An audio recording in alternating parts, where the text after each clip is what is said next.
H.P. Lovecraft told stories beyond the scope of human imagination, of abstract terrors beyond comprehension, and other writers sorta did it better than he did it every single way. For all of H.P. Lovecraft's merits, and he does have some big merits, he has a lot of flaws as a writer. Beyond his remarkable racism, of course, and his fear of air conditioners. Fun fact, when I told my spouse I was making a video on Lovecraft, their first response was basically saying, wait, you mean the racist tentacle guy, right? Lovecraft is someone who developed his craft over time. He started from ripping off Edgar Allan Poe, then explored themes of what lies beyond our reality. I think he touched upon something profound that later writers took and went wild with. What are one of your favorite H.P. Lovecraft stories? I like a lot of them. The best one for me is The Color Out of Space, but I like the Dunwich Horror. I like The Rats in the Walls. Those are great stories. There's one called Pickman's Model. It's a terrific story. After a while, I got to a point where I said, basically, this guy can't write a scene. Everything was very static. But there was a time in my life when I thought Lovecraft was really terrific. I don't think that I had body hair at that point, but... I'd say writers like Stephen King or Clive Barker did everything Lovecraft did from a more human perspective, while film directors like John Carpenter evoked the eldritch in films like The Thing or In the Mouth of Madness, the latter being a direct reference to Lovecraft's In the Mountains of Madness, as well as a Stephen King pastiche, but that's a whole other discussion right there. They gave form to the formless that Lovecraft hinted at. King even alludes to Lovecraft's entities in his work, from Yog-Sothoth being worshipped at the end of Salem's Lot to Randall Flagg's alias being Nyarlathotep. But Lovecraft's works are undeniably memorable. Flawed as they may be, I still reread a Lovecraft story every Halloween. My favorites are The Color Out of Space and The Dunwich Horror, personally, though there are some other ones I read too for fun. Lovecraft has undeniably done something really, really right, but that seems to have never been replicated perfectly on screen when adapting his work, be it either in games, television, or film. The problem is Lovecraft's horror centers on the unfathomable, the stuff beyond our sight, something so grand and gigantic that viewing it alone drives men into madness. So how do you bring madness to the visual medium? How do you show something that cannot be shown? No amount of CGI can capture the bizarre eldritch geometry that Lovecraft describes. So here's what we're going to do. We're going to go through the elements of Lovecraft stories, see how they translate to film, and see why some filmmakers may have trouble adapting Lovecraft to screen, as well as some movies that do a good job adapting it. But I won't be coming at this alone.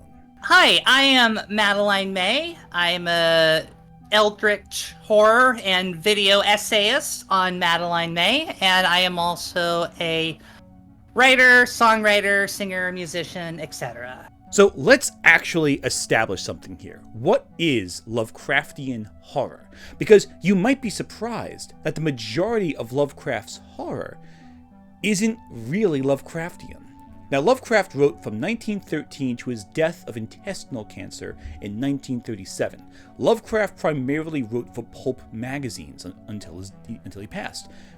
He had a few other things outside of that. I think there was like a men's health magazine he published Reanimator in, and there was that one time he collaborated with Harry Houdini on a Egypt story, which was interesting and probably half inspired elements of the character Nyarlathotep. Primarily, Lovecraft was known for working with a specific circle of writers most popularly published in the magazine Weird Tales.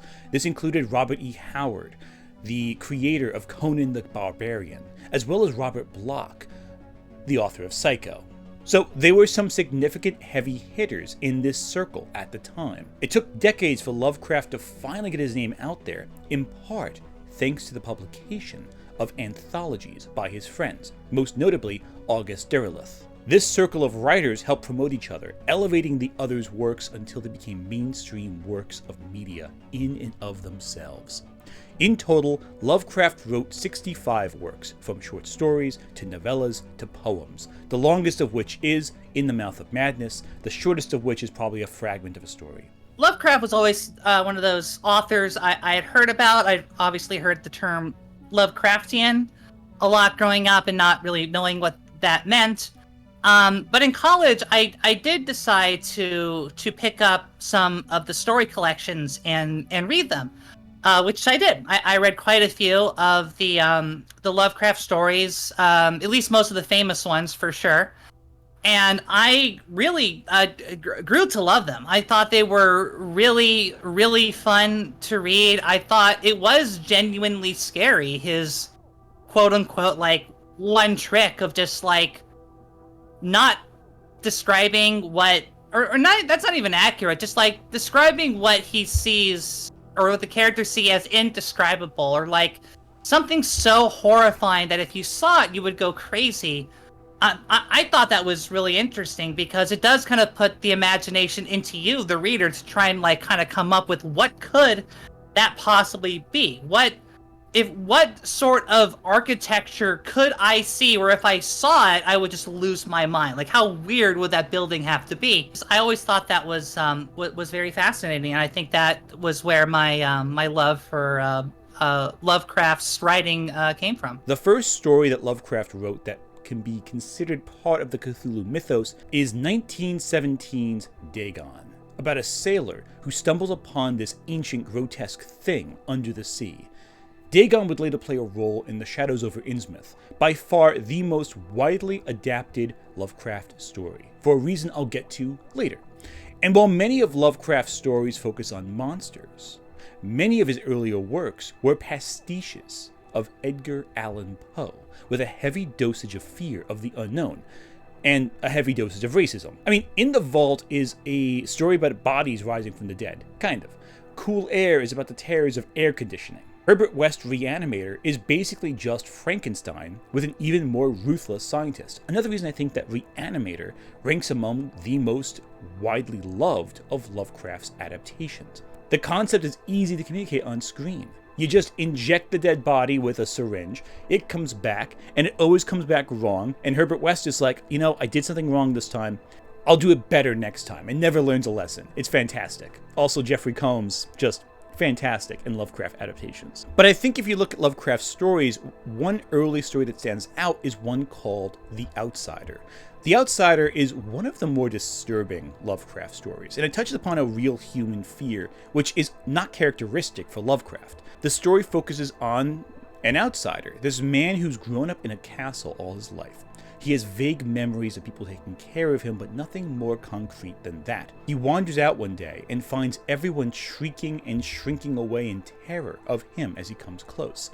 The story ends where he enters into this dark building and finds this grotesque, horrible monster at the end of a dark hall. And the man, reactively, he reaches out. He reaches out to swat it away, and finds his fingers touching against the smooth surface of a mirror. Simple, effective. The Outsider was later adapted by Stuart Gordon, the director of Reanimator, Dagon, and From Beyond, all Lovecraft stories.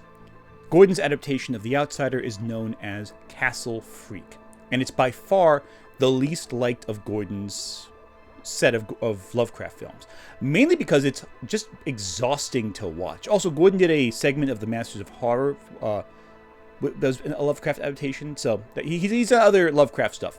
Anyway, the reason why Castle Freak is so disturbing is because it's unpleasant. It's about a man who just is locked up in a castle his whole life. A family moves in, they're torn by grief, they're having issues. It's just a miserable, sad watch, but it is horrific. Stuart Gordon's films I don't typically think of as scary, but Castle Freak does, it gets somewhere. It gets under your skin a little bit because of how unpleasant the whole thing is. It's dark and dreary. There's a lack of tentacles or zombies in it. It's just human deformity and human self-imposed misery. I think that's why people ignore the vast body of work Lovecraft produced, and they instead focus on a set of stories produced in the second half of Lovecraft's career, where he codified the Outer Gods, the Necronomicon, and Cthulhu, focusing on ideas that humanity is this small thing in the face of this great uncaring cosmos. Someday, you folks will hear a child of Lavinia's calling its father's name from the top of Sentinel Hill, and then you'll know, and you'll wish to God you didn't. All right. I've seen really horrible, scary things in my life. We all have.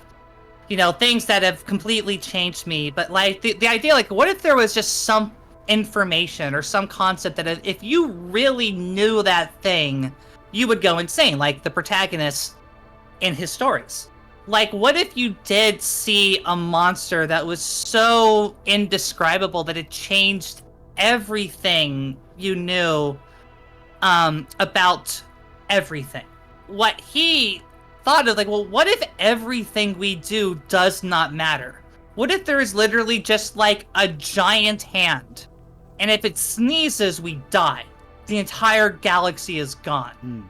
What if you had that knowledge, like that could happen? Like, how could you live a normal life? What if you knew that there was a society more advanced than human beings that existed millions of years ago on our planet? Like, if you had that information, like, how could you go on with your life? And to me, that aspect of it, you know, not necessarily the racist, horrible stuff, but that aspect of it, I always found was interesting because, like, you kind of want to know, right? You kind of like, oh, whoa, what is that thing? Like, what is the thing that's, you know? And I think the Bird Box, the movie, tried to hit this on, not very successful. Yeah, not no. very successfully. But like this idea of like, what would it be? What would be the one thing that I would see it or I would know it and I could never be normal again? Like, what would that thing be for me? And I think his stories are really good, which is why, like, I don't think it's lazy that he doesn't describe what he does. I don't even think he's not describing. I think he's describing extremely well these things that he cannot describe. Like, it's very evocative. The ship lands on an island that shouldn't exist, surprise, surprise, the topmost part of Relay, and as they explore, the sailors note that the island is extremely spooky because all of its architecture is non-Euclidean. For those of you with a Lovecraftian level geometry education, non-Euclidean geometry is just geometry on a curved surface. You may note, since we live on a globe, all of our geometry is non-Euclidean. It's almost a meme, but, you know, non-Euclidean geometry does get your mind working. It does make you like, what could this place possibly be? Or if you see something like the color out of space, a color I've never seen before. Yeah. How do you, like, it's very evocative. He's not just saying, oh, a weird thing happened. He's describing, he describes things by describing what they aren't. And I think that's what's really interesting about it. Noticeably, aside from the Shadows over Innsmouth, very few of the Cthulhu mythos stories focus on human conflict. Stories like The Outsider, which deals with isolation and the fear of self, are gone. In their place is the fear of the other, of the outsider, of the stranger. Lovecraft has a very simplified view of humanity. If you're a white person and a college-educated, classically trained white person, you know, like Lovecraft was not actually, because he had no constitution for math. Lovecraft was intermittently schooled but never really finished his education, and had access to a decent library with pretty nifty scientific texts, but had too delicate of a constitution for math, and as such made no progress beyond the basics in any of his fields of scientific study, which explains his thorough misunderstanding of non-Euclidean geometry, non-visible light, and the concept of an air conditioner. Okay, that's relatable. I have no constitution for math either, but I'm getting beside the point. If you didn't grow up in Rhode Island, you were uncivilized to Lovecraft. Everything outside of that civilized bubble that Lovecraft liked, you were terrified. Case in point, when he moved to New York City with his wife, he did get married to a Jewish woman, which is interesting given his anti-Semitism. His stories reflected the fear of the city, of communities, of air conditioning, and new technology he didn't have access to in his crumbling Rhode Island home in Providence. Again, I want to reiterate this. The man who brought us Cthulhu was scared of air conditioning. I don't think we talk about that enough. He was afraid of everything. Everything was terrifying to him. So yeah, he wrote really scary stuff because everything was the scariest thing in the world to him. He just was scared for very bad reasons, but it was extremely effective in his work, which I think has allowed people to kind of read them without, you know, falling into his racism, even though that is also apparent in his work as well, unfortunately. Yeah, I think it's interesting too, because obviously with Lovecraft, the root of most people who write horror, it's some personal fear that they have. They draw upon that fear. Yes. And Lovecraft was a person who lived in changing times. You know, he was already, his family, when he was young, they started as fairly well off, and then their fortunes dwindled, and they refused to really adapt with the times. And I think that fear, he channeled a lot in his work. And I think that's a universal fear, the fear of times changing and you being left behind in a world that's unfamiliar to you. And this just personifies in the sense that the world itself is somehow wrong, that your understanding and grasp of it is very ephemeral, which also was happening in Lovecraft's time. Like, don't forget, this was when we made all these massive advancements in the sciences. You know, Einstein was doing his theories about relativity. We were discussing concepts like black holes, which are these colossal. We found a new planet, you know, in that in Lovecraft's lifetime, I believe. But let's talk adaptations. The first film to adapt Lovecraft was The Haunted Palace in 1963. It was made by Roger Corman as part of his Edgar Allan Poe cycle, so naturally it stars Vincent Price. It's mostly an adaptation of The Case of Charles Dexter Ward, another lesser-known Lovecraft story, with Lovecraftian elements sprinkled in, such as the Necronomicon. It falls more in line with the other Poe adaptations Corman made. It's more gothic horror than cosmic horror, but they are still elder gods who are alluded to, and this warlock tries to breed mortals with the elder gods.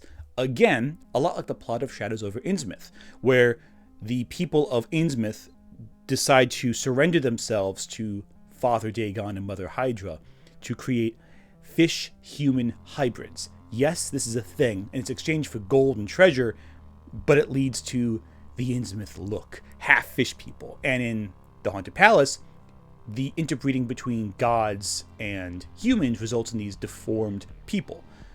Again, I think it's because deformities and like lumps on the face, they're a little easier to present on camera than actual fish people, but I digress.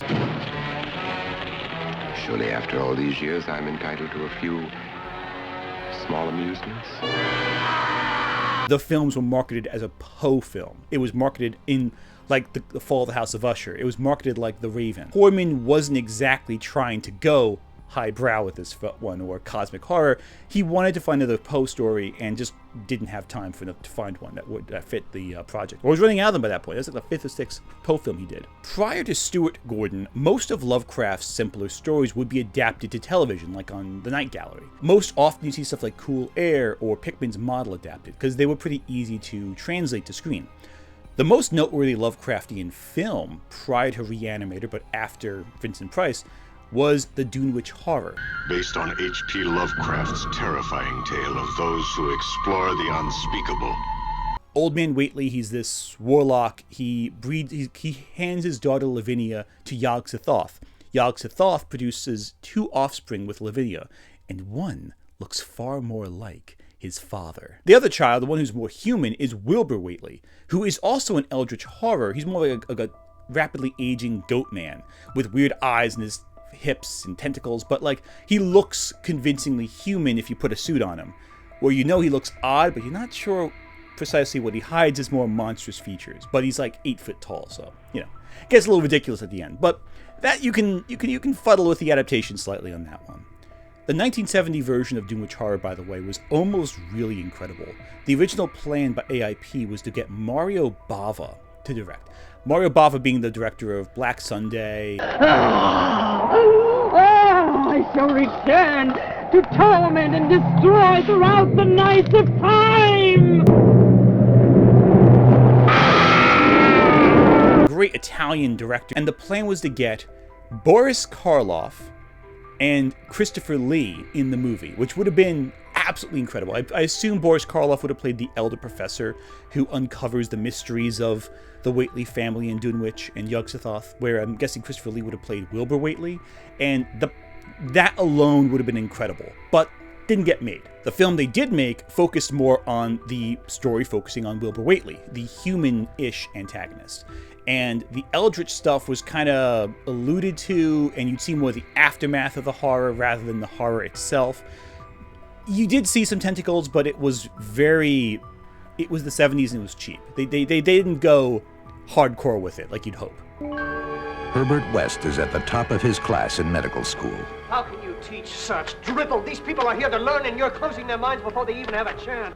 So things got stagnant until Stuart Gordon, who I mentioned earlier, he showed up to direct several Lovecraft adaptations, mostly with the same set of actors, the same crew, although with Dagon it got a little cheaper.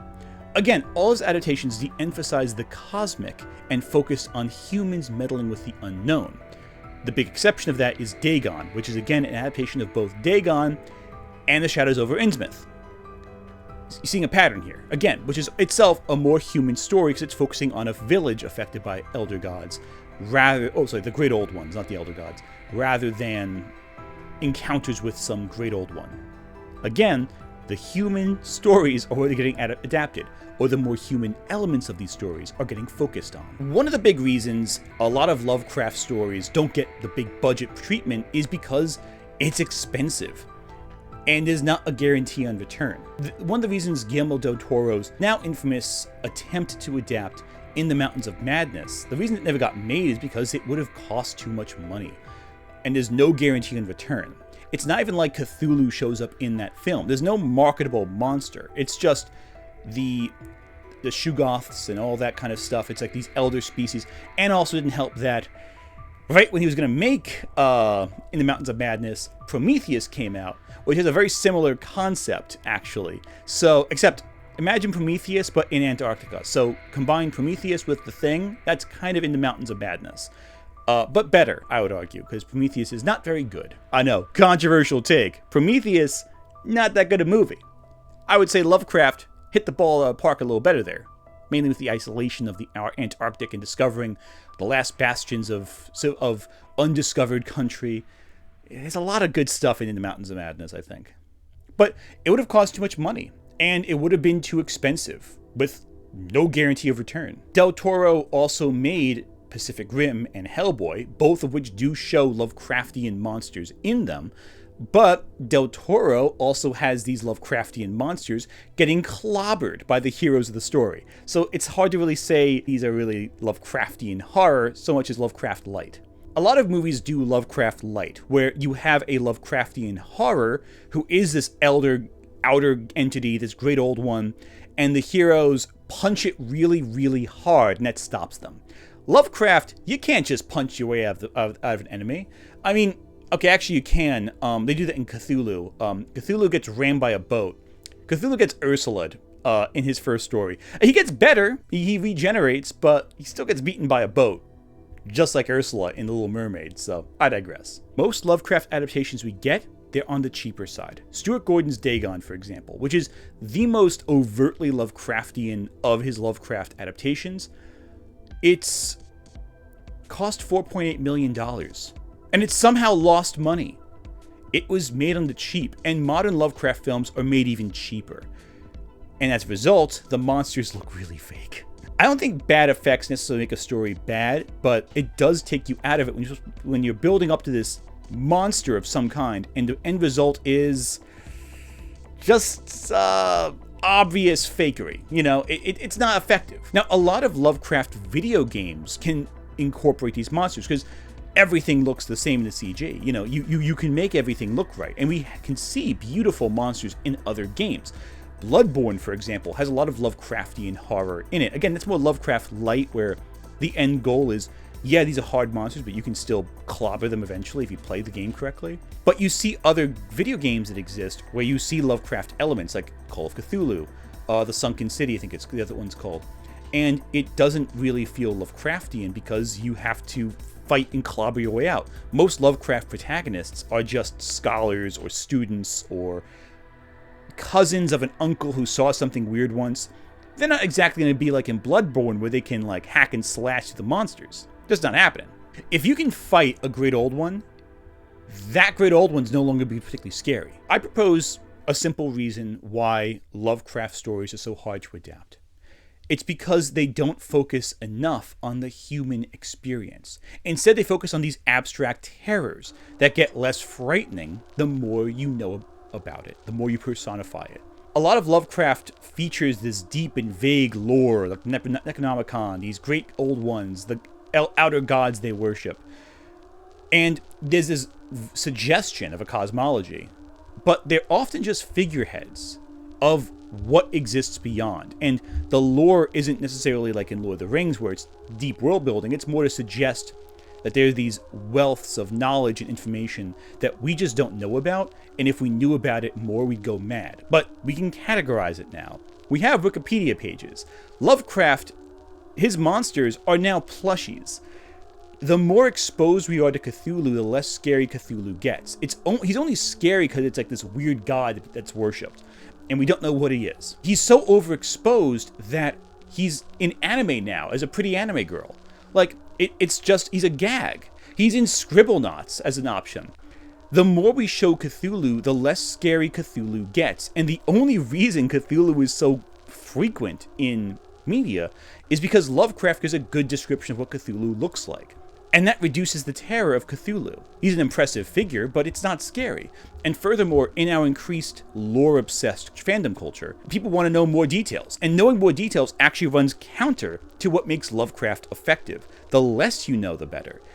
Unfortunately now, everyone wants to learn more. We want to collect the Call of Cthulhu tabletop RPG books. And we want to have all the little photos on those pages to see, oh, that's what Yog-Sothoth looks like. Oh, that's Nyarlathotep. That's Hastur, who Lovecraft didn't even make Hastur. It's a whole other discussion right there. And that's from The King in Yellow, which predates Lovecraft's work by several years. I think it predates Lovecraft by several years. Modern Lovecraft cinema succeeds when you show less of the monsters, not more. Cthulhu's a priest. Cthulhu's not even like a god. He's a priest of a bigger entity that to him is a god. So it's like the idea that this unknowable mountain of an entity who can destroy the world just by waking up is himself like an ant to something else. Like that idea of just continual scale and scaling up of just pure terror is like there's levels of just pure fear. The only reason why we know of Cthulhu is because he's close by. Cthulhu is the most described of the indescribable things. Like a sketch of Cthulhu was drawn. So, in a way, Cthulhu is kind of knowable, which makes it perfect that he is just like a priest for a bigger thing because, you know, honestly, as a Lovecraft fan, I think Cthulhu's kind of overrated. To me, Cthulhu's not interesting because it's kind of the one we know the most about. Like, we know what he looks like. He looks freaky. Like, you know, he's a big octopus guy. Like, that's scary. You know, but it's like, because of that, he has a limit to how scary he can be. Even if he's a big octopus man, that's still something we can envision. You can look at a picture of Cthulhu and be like, that's Cthulhu.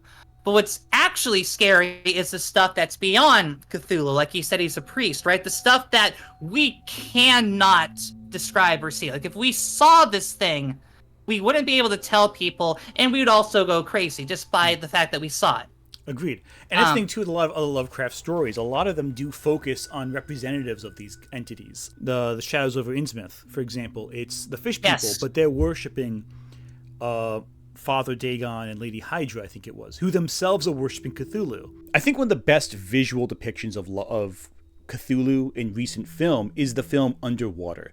Because Cthulhu comes out of nowhere at the end. The whole film's about this underwater drilling operation, where they're at the deepest point of the ocean and something goes wrong. Okay, cool, good setup. They have to get out of this drilling base underwater. They encounter these monsters that live down there. It's like aliens now, and it's like Alien. You gotta get through these monsters and survive. But at the end of the film, Kristen Stewart, who's the only one standing, realizes that the monsters they've been fighting the whole time are basically fleas on the underside of Cthulhu, who they've managed to waken up with their drilling and is noticing them now. It's not said directly, oh, here's Cthulhu. You don't need to. And the way he's shot, the darkness of the ocean obscures Cthulhu. You never get a good look at him, and that adds to the horrifying scale of Cthulhu. By concealing him, you actually make him more frightening. The less you show, the better. And that was a higher budget horror film that really waited to spend all the money, and they used the limitations of the ocean to further obscure their effects, which in a way was a great way of camouflaging any special effects flubs, but it also was a great way of adding to the mystique of Lovecraft. When Kristen Stewart sees Cthulhu, she's horrified, but she isn't irrational. She's not rendered into a blubbering lunatic, like many characters in Lovecraft stories are. That's nothing too. A lot of Lovecraft horror stories failed to talk about the madness. Like, I think about it as, like, I always found it interesting in horror movies that you would, when they would see the monster, the ghost or whatever, they would kind of get scared and then just kind of move forward with kind of stopping it. When I think in reality, if we saw a Dracula or a ghost, we would probably lose our minds. Like, think about it. Like, if you actually saw a ghost definitively, like, science proved that this ghost you saw was real, like, how do you think about the rest of life? Like, how do you go on? Like, I always kind of made this joke in my head where it's like, I want to see a horror movie where a person sees the monster and they just throw up. You know? Because, like, I feel like that would be my reaction if I saw something that should not exist. And I think what was really interesting about the things that Lovecraft was describing was this idea that we as people are tiny and insignificant. Look at Texas Chainsaw Massacre. The end of that film leaves Sally a screaming, babbling mess.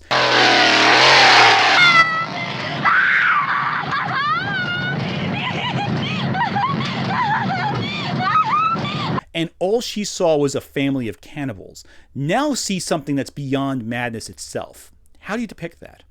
A movie like Session 9 depicts madness in such a great way, in a subtle way that makes you question your own reality while watching the film. I live in the weak and the wounded.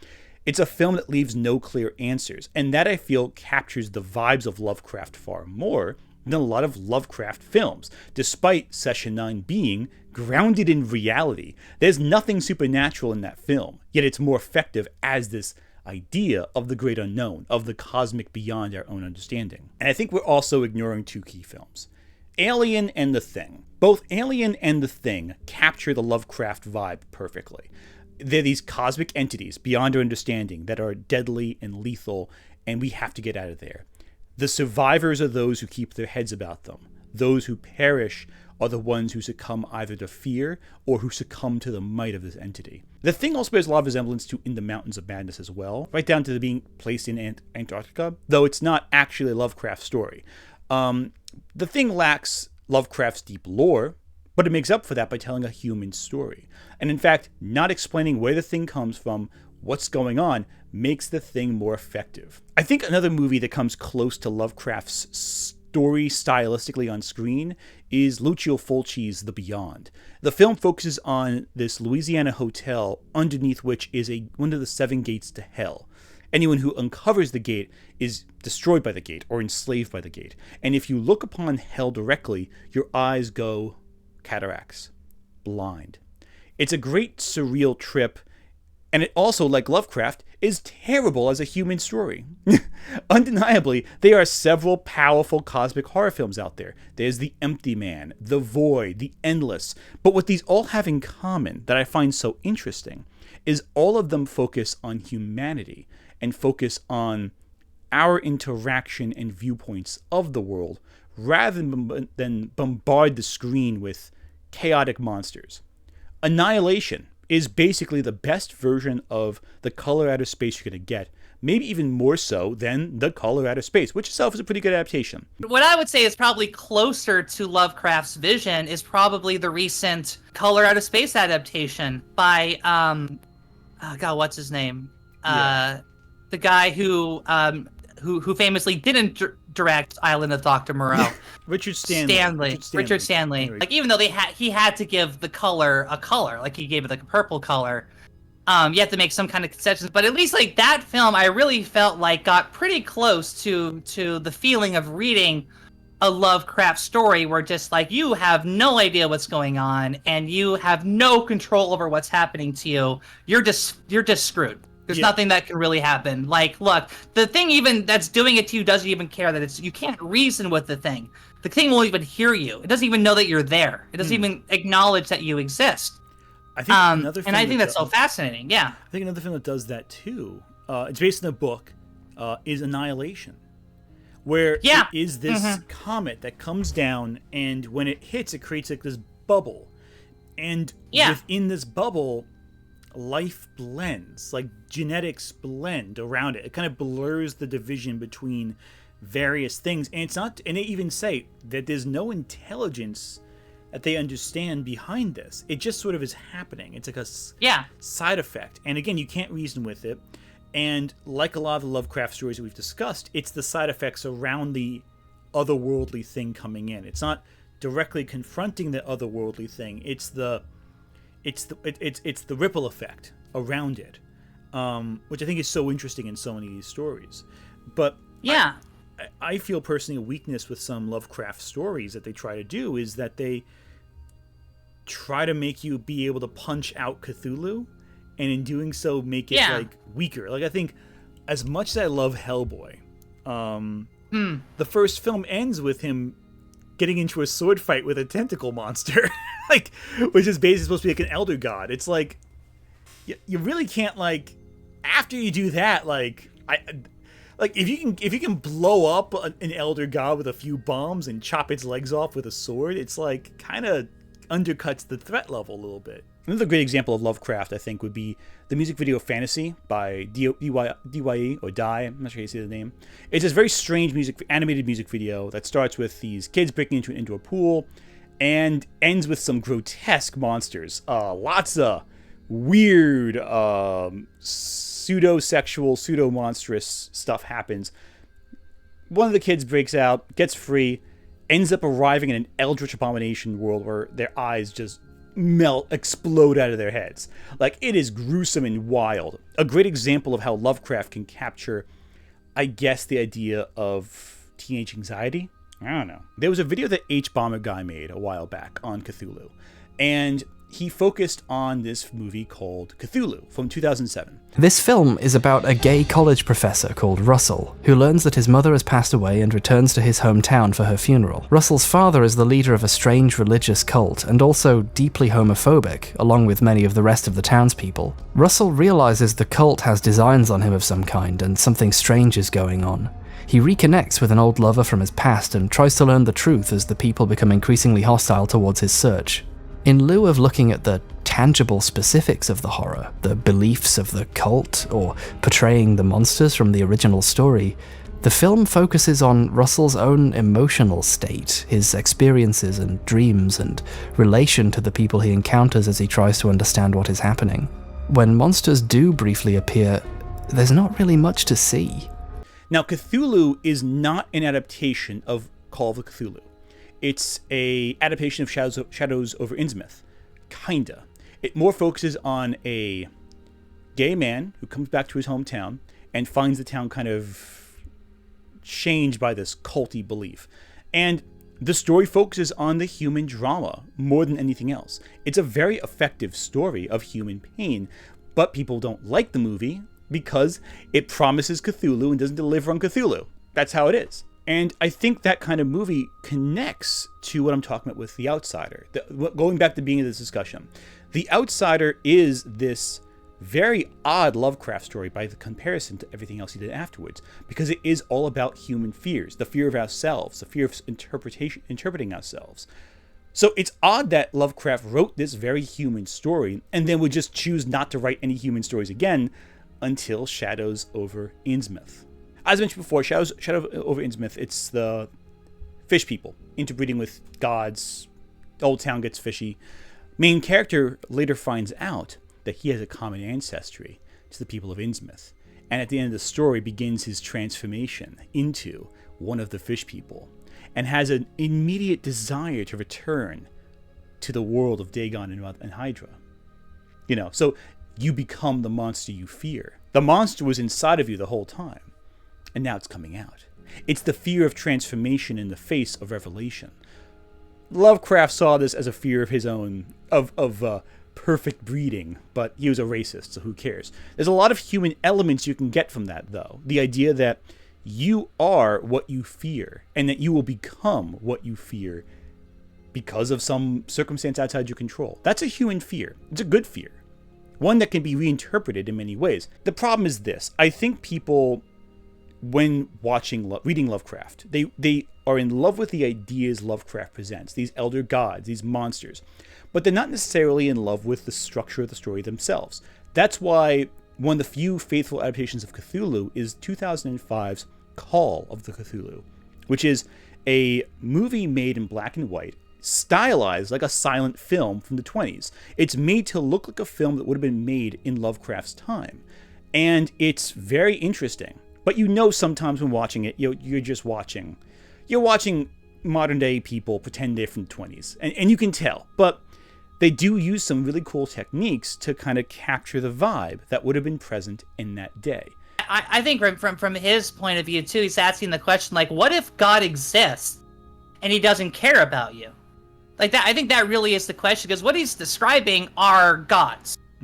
Like creatures that are so powerful and can do anything they want. He is just asking the question, well, what if they don't care or know about us? What if they're unthinking?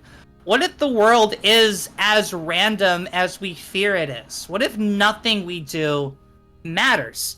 Like this is a guy that witnessed, like you said, Industrial Revolution, World War I, all of these gigantic changes, and was like, well, none of this is in my control. I have no control over anything. Do people really have control over their lives?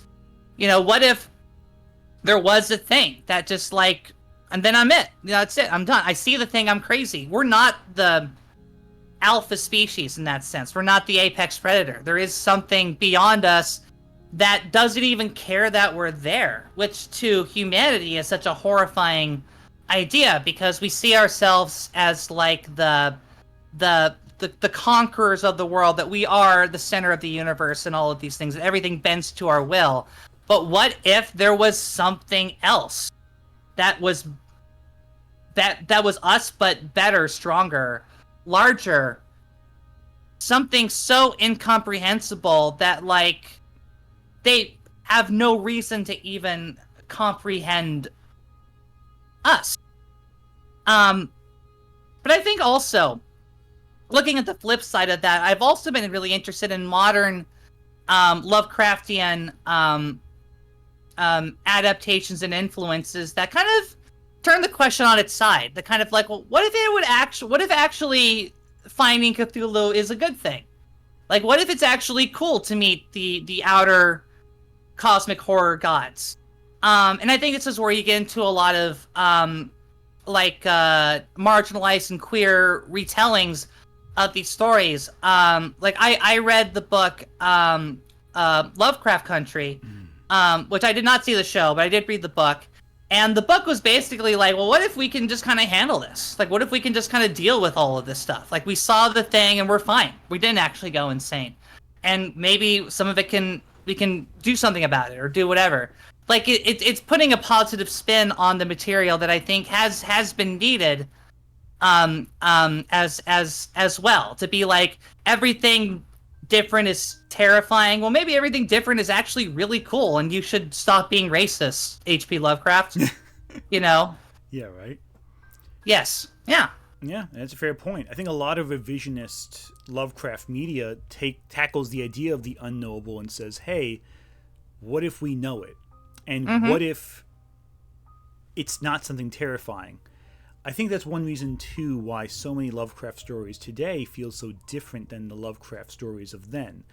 Or Lovecraft-inspired stories, I should say. Yeah. Because, A, we've had time to get used to the idea of Lovecraft's horror, but also, B, we are able to apply these ideas in a way that is constructive to our society, I'd say. Or or at least complementary to it. We also live in a completely different world than Lovecraft did. Like, this is the year 2024. Like, we know so much more about all of these things. And a lot of the stuff that he was afraid of has been debunked as phobias and bigotry and all these other things.